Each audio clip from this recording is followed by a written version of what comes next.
Hola, ¿qué tal? Estamos aquí con María Alejandra Osorio. Ella es subdirectora de ACOPI Bogotá, Cundinamarca. ¿Qué tal, María Alejandra? ¿Cómo está? Muy buenos días, Felipe. Un gusto saludarlo en este programa y gracias a toda la audiencia. Bueno, muchas gracias. Empezamos. María Alejandra, ¿de qué maneras afecta la crisis que ha vivido el país en las últimas semanas a las pymes? La crisis no es solamente derivada del paro. En general veníamos de una crisis desde antes de la pandemia que se profundizó durante la pandemia. Las empresas micro, pequeñas y medianas empresas, especialmente en los renglones manufactureros, venían sufriendo un reemplazo en su mercado interno, unas dificultades de competencia con los productos extranjeros muy fuerte y eso hacía que ya tuviéramos unas dificultades de manera estructurales que cuando llega la pandemia pues lo que hace es que se ven más evidenciadas, más claras y por supuesto una situación de paro afecta o detiene los flujos normales de la economía, especialmente en el abastecimiento de materias primas y en el despacho de mercancías y en algunas zonas específicas de algunas ciudades del país se viene presentando las dificultades de desplazamiento de los trabajadores para llegar a sus lugares de trabajo. Y eso pues es una afectación innegable. Pero también del otro lado, habría que mencionar qué está pasando con ese paro y cuáles son los reclamos y ese es como parte del análisis que habría que entrar a revisar. Pero lo que quisiera concretar es que la crisis o el impacto no es solamente producto específicamente de este paro, sino que se confabula con otra serie de cosas que ya venían pasando en el país. Es inevitable ver que durante este paro nacional hay muchos empresarios, sobre todo pequeños y medianos, movilizándose y pues apoyando el paro. ¿Usted por qué cree que esto está sucediendo? Desde antes de la pandemia ya Colombia tenía unas dificultades estructurales y eso hace que hubiera un nivel de inconformismo, un nivel de reclamos del sector empresarial por simplificación normativa, por generar condiciones de competitividad a nivel país, porque es que producir en Colombia viene volviéndose muy, muy costoso y eso hace que se espante la inversión privada y eso pues nos genera mayores niveles de desempleo, porque si se destruyen las fuentes de generación de empleo, pues es imposible garantizar las plazas de trabajo. Y por el otro lado, también cuando uno revisa una encuesta que salió hace unos días sobre el tema de los jóvenes y cómo están percibiendo el paro, es muy notorio que uno de los 5 puntos más importantes es la defensa de la producción nacional. Y cuando uno mira eso, pues tiene que atender a que realmente el país tiene un problema de generación de empleo.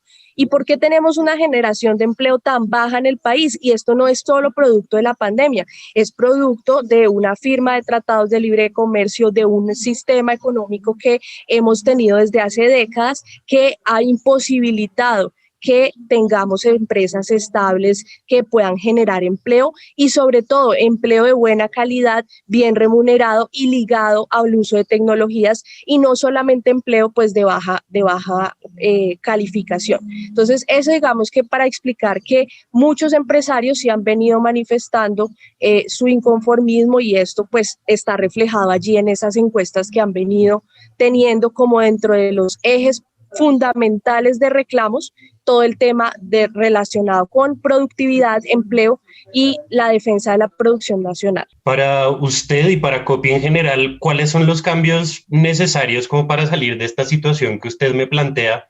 ¿Y cuál sería el papel de los empresarios, sobre todo las pymes, en todo esto? Nosotros hemos hecho una serie de propuestas, repito, saliéndonos de la pandemia, porque a veces estamos tan concentrados, por supuesto, ahorita la necesidad es reactivar las empresas, que vuelvan a funcionar, que vuelvan a operar, pero saliéndonos de ese aspecto coyuntural, lo que nosotros hemos venido señalando es que debería haber un programa serio de sustitución de importaciones en lo que podemos producir. Nosotros no estamos pidiendo que reemplacemos producción de tecnología de punta porque no la tenemos en Colombia, pero sí de bienes intermedios que el país producía y ha dejado de producir o que está en capacidad de producir.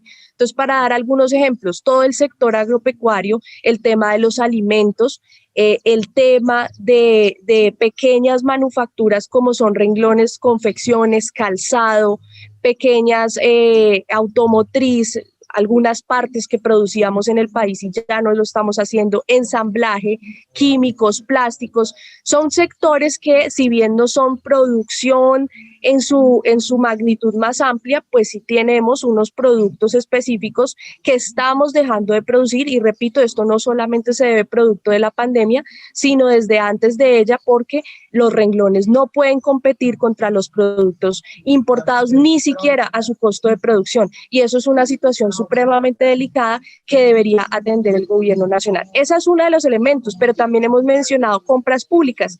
El 30% del Producto Interno Bruto son compras del Estado en diferentes magnitudes y para atender diferentes circunstancias. Y allí nosotros hemos dicho que deberían focalizarse para micro, pequeñas y medianas empresas que sean productoras nacionales, es decir, que tengan productos, servicios de alto valor agregado nacional. Y esas son algunas de las cosas, pero también hay otras muchas como revisar los tratados de libre comercio, porque desafortunadamente los resultados, no es solamente la especulación, ya son los resultados tangibles que hemos tenido de estos tratados, que son balances negativos, balanzas comerciales deficitarias que nos preocupa muchísimo para el país.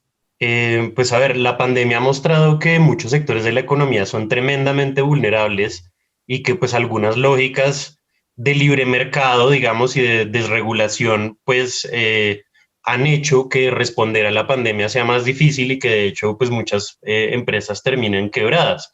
Eh, Muchas pymes, de hecho, desde Acopi, ¿cómo ven esto? ¿Cómo creen que se pueda cambiar pues para que esto no nos vuelva a suceder y pues para que haya sectores menos vulnerables a coyunturas como la pandemia o digamos en este caso también los cierres de vías, que tengo entendido que pues también han sido muy duros para muchas pymes, sobre todo en Cali? Bueno, lo que sí es cierto es que si el país como nación determina o tiene unos sectores estratégicos que jalonan la economía, que pueden direccionar y que pueden generar encadenamientos productivos. Creo que eso es un elemento fundamental. ¿Cuáles son esos sectores a los que Colombia va a propiciar, va a fomentar para que generen otros encadenamientos y jalone a otros sectores? Y ahí es donde nosotros hemos llamado la atención que la manufactura en general a nivel global es lo que ha logrado que en otros países se logre tener ese nivel de desarrollo deseado. Y eso tiene repercusiones en lo social, en los ingresos per cápita, en reducir los niveles de desigualdad, la redistribución de la riqueza y, por supuesto, mejorar los niveles de empleabilidad, que son las tres preocupaciones sociales por hablar de algunos de los impactos. ¿Y eso por qué pasa? Porque la manufactura genera unos encadenamientos hacia adelante y hacia atrás en insumos, en necesidades de mercado, en servicios asociados, ahí sí muy importante, servicios asociados, pero a los productos, a producir cosas, porque el problema es que en Colombia nos estamos dedicando es a traer solamente inversión extranjera que por cada peso que entra se lleva 2 o 3 al extranjero y nada de eso se queda como riqueza nacional. Es decir, tenemos un problema para producir riqueza. Y el país que no produce riqueza, pues por supuesto no puede repartirla tampoco y ese es el círculo de pobreza en el que nos encontramos. Entonces, eso sería una visión de mediano y de largo plazo que debería tener el gobierno nacional para que cuando lleguen este tipo de coyunturas, que repito, nadie está preparado para recibirlas, por lo menos sí tengamos oportunidades más rápidas para salir adelante. No tenemos capacidad de producir vacunas en Colombia y eso está todavía en discusiones, hay gente que dice que sí, pero la realidad es que hoy por hoy las pocas farmacéuticas que tenemos en el país producen únicamente algunos elementos de primera necesidad y eso pues es muy preocupante porque si tuviéramos la capacidad pues hasta podríamos estarnos disputando en la OMC que no solamente que fuera la patente abierta, sino también producir la vacuna en Colombia. Y eso sería una reactivación económica importante, pero hoy por hoy esa no es una posibilidad para el país y eso es muy grave. Entonces, repito, para concretar este punto, si tuviéramos unos encadenamientos productivos, unos sectores estratégicos que como país nos pusiéramos de acuerdo para incentivar, pues eso permitiría que en unas eventuales crisis, y eso está estudiado altamente, pues esos sectores se reactivan mucho más rápido y el problema del país es que hoy estamos destruyendo cada vez más empresas.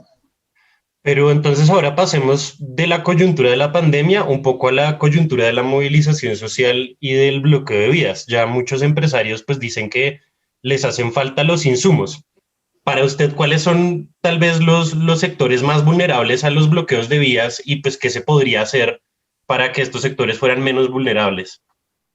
Bueno, los sectores más vulnerables desafortunadamente son los sectores asociados a las cadenas de abastecimiento, precisamente porque muchos de esos productos son perecederos y eso quiere decir que en un corto tiempo pues van a dañarse y contradictoriamente muchos de esos sectores hoy incluso están entrando en paro precisamente por la situación estructural. Entonces, digamos que ya estamos entrando en una situación de mucha conmoción porque ayer vi la noticia, están en paro los arroceros del Huila, porque los arroceros del Huila no tienen precio competitivo para competir en el mercado colombiano contra la producción que está entrando importada. Y eso es muy grave para un país que no podamos ni siquiera consumir productos que tenemos la capacidad de producir. Repito, eso es muy importante. No estamos inventándonos producir cosas que el país no tiene capacidad, sino de las que tenemos capacidad completa para producir, como son todos los productos de la canasta básica. Y contradictoriamente hoy esos son también sectores que están entrando en paro y eso, repito, se debe a un tema más estructural.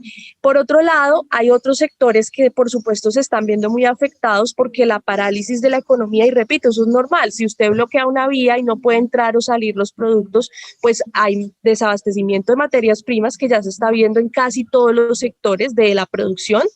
Está viéndose también afectados los despachos para circulación de mercancías a los puertos, hacia la entrada a Bogotá, etcétera. Pero contradictoriamente muchos de esos sectores también, especialmente de productos perecederos, están también vinculándose al paro por la difícil situación que están atravesando. ¿Cuáles son las enseñanzas que deja esta coyuntura para el gremio y en general para usted? ¿Cuáles serían las enseñanzas que le dejaría a los empresarios y a las empresarias de Colombia? Nosotros hemos hecho un llamado a que exista el diálogo y creo que ese es uno de los elementos más importantes que como país tiene que quedarnos de toda esta situación de coyuntura del paro, y es que todos los sectores tienen que tener disposición al diálogo, a sentarse a negociar en favor de las grandes mayorías del país, porque de otro modo vamos a seguir girando en un círculo de violencia que trae más violencia y eso pues desafortunadamente no le sirve a nadie, no le sirve a los empresarios, a los trabajadores, a las clases medias, a las clases menos favorecidas de la población que hoy tienen muchas angustias y muchas preocupaciones sociales que son latentes. Las cifras del DANE sobre pobreza crecieron 10 puntos, crecimos 10 puntos en pobreza extrema y pobreza monetaria. Eso quiere decir que realmente debe llamarnos la atención, si bien independientemente de que estemos o no estemos a favor del paro, pero sí hay unas preocupaciones sociales detrás de lo que se está mencionando a las que hay que ponerle atención. El tema de la deserción estudiantil es muy grave, que la gente no esté pudiendo acceder a la educación superior, es muy grave que la tasa de desempleo aumente, es muy grave que aumente la pobreza y todo eso pues tienen que ser preocupaciones de todos, independientemente, repito, de si estamos o no a favor del paro. Sí son reflexiones que como país debemos hacernos y el llamado sería al diálogo, porque sin el diálogo pues todas estas preocupaciones no van a llegar a ningún buen puerto.